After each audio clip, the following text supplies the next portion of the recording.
Alright folks, here we go. We got Deer Season XP and we got Remington core lock. We're at 100 yards. We're doing an expansion where we hit the board, hitting the flower, hitting the water jug, and we're going to see what kind of expansion between the two get. So y'all stay tuned and see how it goes down. On this expansion test, what we got going on, we got the flower right here in front. Then we have a 1/4-inch board in the back, and behind that we got a water jug, and then we're catching in the denim. That's our expansion test for today.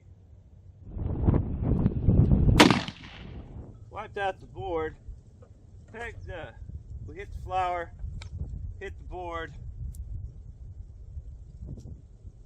Actually got a piece in there. I want to find this bullet first. Yeah, we're right here, right on top, just sitting out. It hit the we hit the flower, expanded, popped the board into the jug, and it just made a little indention on the first pair of jeans. Side note: we do have little fragments in there. I'm not gonna waste my time with it. They're powder. There's a little bit of brass, but copper, whatever. That's good.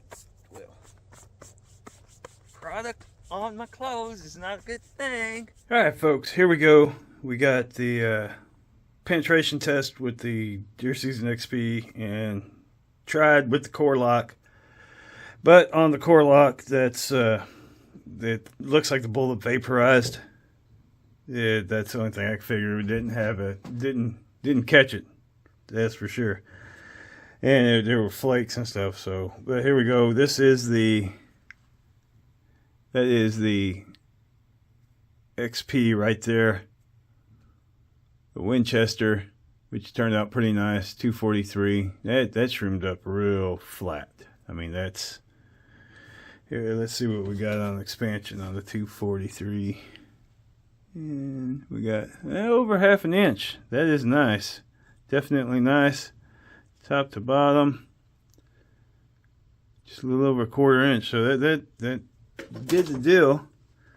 And let us see what we have on the weight. So out of 95 grains, we got half, 46, a little over half, or about half, whatever. 47 grain. That is not bad for the Deer Season XP. Right there. Again, another quick look for y'all. That's what we got. It went from that to that, which is pretty darn good. So there you go. Thanks for watching.